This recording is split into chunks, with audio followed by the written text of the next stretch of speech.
Hello everyone, my name is Shani Jones and this is KNKY, which stands for Know the New Kinky You. I am your resident certified sex coach and we are here to extend our conversation about non-monogamous sexual relationships. But this time we are being very specific. So if you have not watched it already, we've already talked about threesomes, we've already talked about swinging and swapping. Now we are moving on to polyamorous sex. So polyamory, to be poly, is an umbrella term. So polyamory is considered responsible non-monogamy. It is a romantic / sexual relationship with consent. So just like with everything, configurations can vary. It can be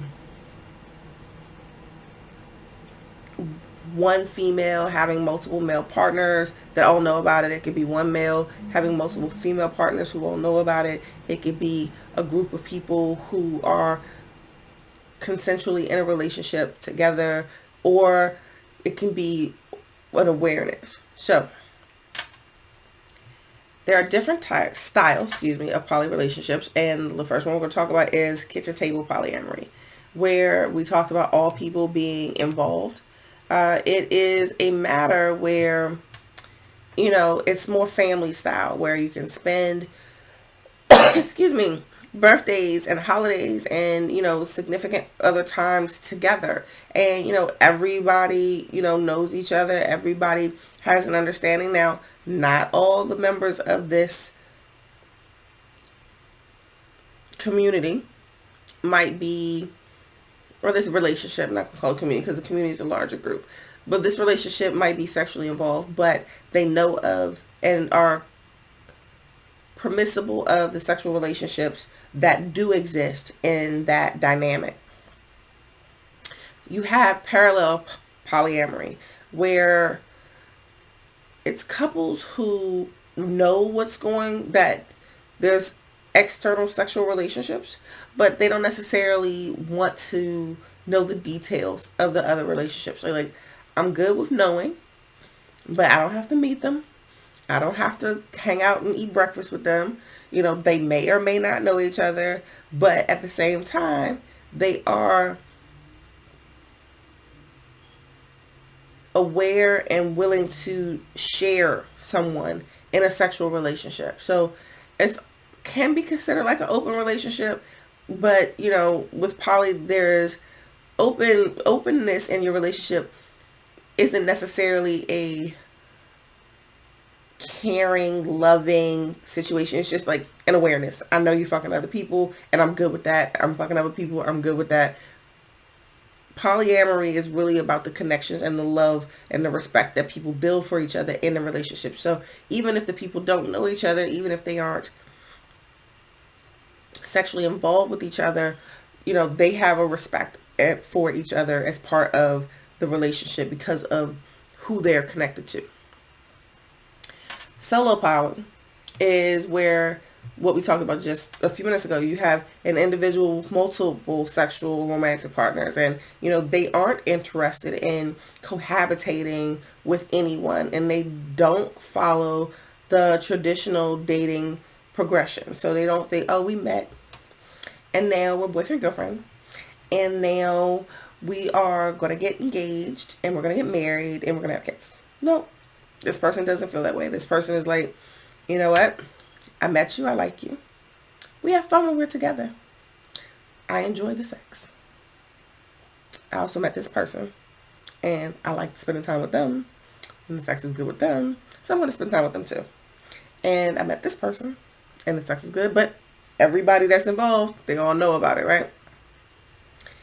Polyamory is not exclusive to heterosexuals. And it's not exclusive to a certain location, although it is more popular in North America and Europe. Now, again, one of the things that we talked about is that when it comes to polyamory, it's not just about the sex. There are certain values that are encompassed when you're talking about that type of relationship. So when we're talking about the values of fidelity and loyalty, fidelity is not about sexual exclusivity. it is about the faithfulness and keeping the promises and the agreements that you made in that relationship. It's really about establishing what it means to be in that relationship and sticking to it. Cheating or secret sexual relationships violate that, and just like in traditional relationships, and it's really considered a breach of the agreement, because more so in poly, you don't have to. People in monogamous relationships cheat because they're hiding something. They don't want their partner to know that this is what they're doing. But when you're in a poly relationship, there's full awareness that you're potentially, or you are having sex or romantic relationships with somebody else. So violating that trust is, at least in my opinion, a lot more disrespectful. A lot more disrespectful. You also have communication and negotiation, where, you really do rely on those common expectations. Although in a lot of instances they may not be realistic. They're not going to be the same as traditional relationships. You have to go through the process of negotiating all the terms and conditions in your relationship. You have to emphasize that it should be an ongoing process, because again, maybe a new person gets introduced, or someone falls out of the dynamic of the relationship. You always have to have communication and respect. We're all human. We make mistakes, and that also happens in polyamorous relationships. But again, communication is going to be the key to repairing any breach in your trust within your relationship. Trust, honesty, dignity, and respect. You accept that you're in a relationship where you have a partnership with someone, and you respect that that other person is also a partner to them. There's the respect that has to happen in that dynamic. Some people believe in a don't ask, don't tell type of policy, but that doesn't necessarily speak to the true model of polyamory, because in polyamory you want to have everyone involved be on the same page and understand what's going on and have a voice and be all of those things to you and potentially to them. So here's a scenario where we're talking about possessiveness. There is no,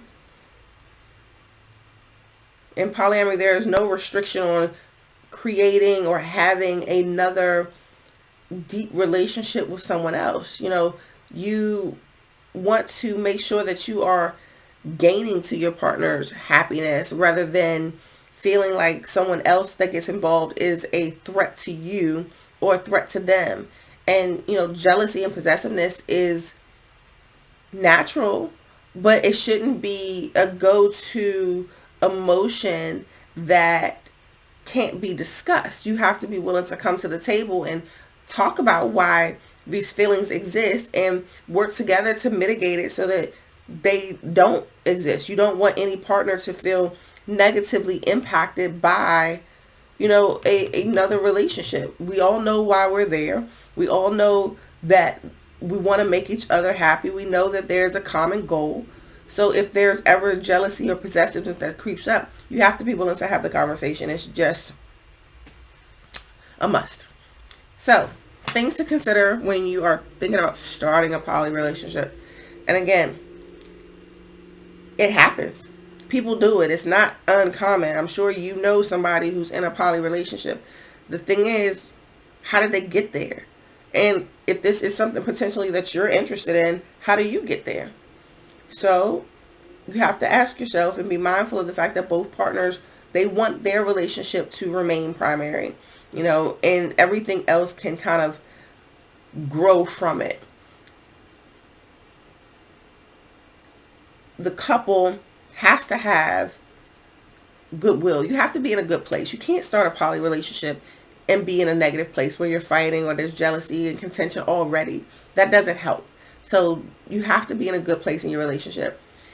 You have to let go of any resentment or any past hurts or betrayals, because if you hold on to that, then introducing other people into your dynamic is not going to resolve anything if you're carrying things from the past into your future. Whether you're poly or not, if you are carrying past hurts and betrayals, they will negatively impact your future relationships. So dump those. Figure out a way to dump those so that you can focus on having success in your future relationships. Making sure that, everybody is on the same page on what being in a monogamous or non-monogamous relationship looks like. A lot of people do things for their partners because they want to make them happy, because, they want not to lose them. They want, all these other things, but it's not really what they want. So they participate in things that they don't really want. So, don't put yourself in that position. You want to make sure that also in your relationship that both partners are equally footed. You don't want one person who is so dominant and so powerful and so autonomous in your stance in the relationship that they are the controllers. Again, we're not talking about BDSM here where it's, the dominance and submission. We're talking about, just your footing in your relationship, making sure that you're both fair and equal partners towards each other. So, I stress again, any of these conversations require you to be open, honest, and negotiate based off of a mutual understanding. If it's something that you're really interested in and you really are having trouble trying to figure out how to start the conversation, then you may be interested in talking to a coach or a therapist if there are perhaps some deeper mental blockages that you need to resolve. But let's talk about some benefits to polyamorous relationships. So, think about the emotional support that you have from multiple people. If you have a bad day, sometimes you want to vent, and you can vent to your best friend and your mom and your dad. But when you have a romantic relationship, you sometimes just want to go home and vent to your partner and tell them how fucked up your day was. And wouldn't it be nice if you had multiple of those people that you could go to, and they would all be understanding and supportive and willing to fill up your emotional tank, right?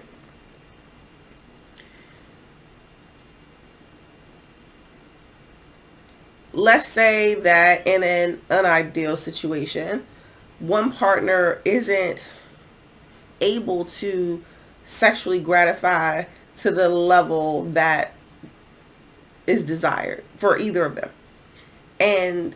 But all other things are true. You love each other, you like spending time with each other, you do all kinds of things. So you could be in a position where you are allowing yourself and your partner to have someone else come in and provide sexual and emotional companionship as a supplement, as an extension of where the two of you are.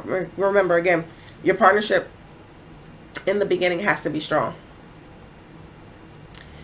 You have a more emotional and intellectual and sexual, those needs are met by more than one person. And I don't know, I know that it exists, and I know you guys know what I'm talking about, but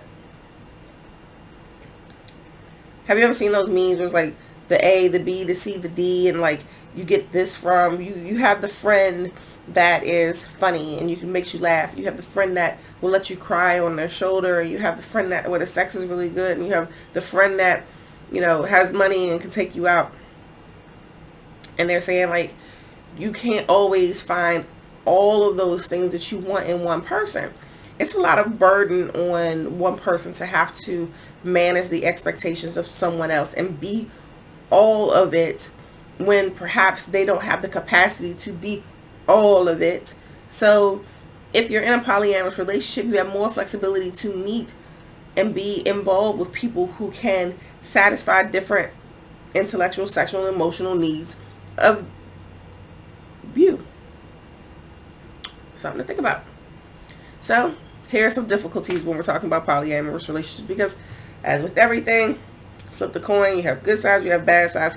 And again, these are all situational, doesn't apply to all. Some people know how to negotiate it better than others. Other people don't, so you probably shouldn't get involved in such if you're not going to take it seriously and be good at it. But again, one partner doing it against their will, or making, or just to make somebody happy, or you fear losing. Like, don't say, okay, I'm good with you having another girlfriend and this girlfriend being a part of our relationship, or I'm good with it if you're not. Don't say it just to make them happy. Time management. We're already all so busy. We have work, we have kids, we have extracurricular activities, we have businesses, we have things that we're doing, trying to make YouTube videos and websites and blogs. We all got shit we got going on. Add in 2, 3, 4 other people on top of the one that you were already dealing with, and now you have to manage your time and figure out how to divide it without making anybody feel like they are time deficient, attention deficient. You want to make sure that everybody is getting what they need from the relationship.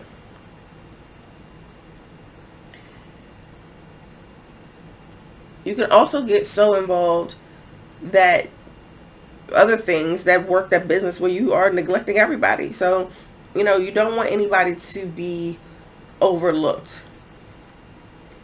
You don't want to make somebody feel like,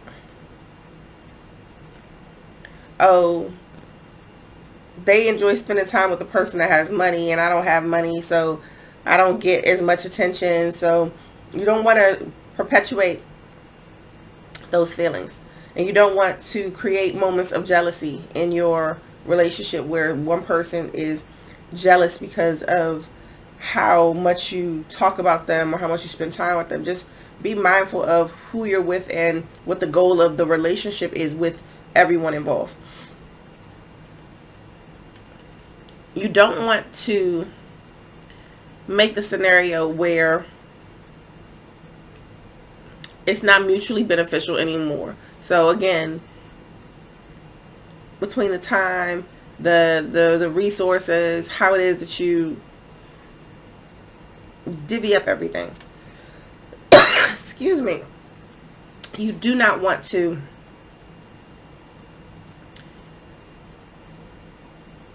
what's the right word that I'm looking for? You do not want to disassociate one person from the dynamic of the whole. And understand that negotiating the rules and the boundaries of your relationship and everything that's involved and making sure that everyone is on the same page is hard, can be hard, and it can be emotionally taxing, but it's something you have to go through in order to make it work. Now, I've never been in a poly relationship. I know people who have. I've had these conversations. I honestly believe that it's probably one of the most ideal types of relationship dynamics that you can possibly have. I honestly do. My biggest fear is the social acceptance. And as a sex coach, I'm open, right? My mama knows what I do. My grandmama knows what I do. Everybody knows what I do. I just don't know how comfortable I would feel walking into Christmas dinner at my uncle's house or my sister's house or anywhere and say, hey everybody, here's my 2 boyfriends. Now for me, they probably would expect it, but here's my 2 boyfriends and here are their girlfriends, or that whole scenario. Some people deal with it well.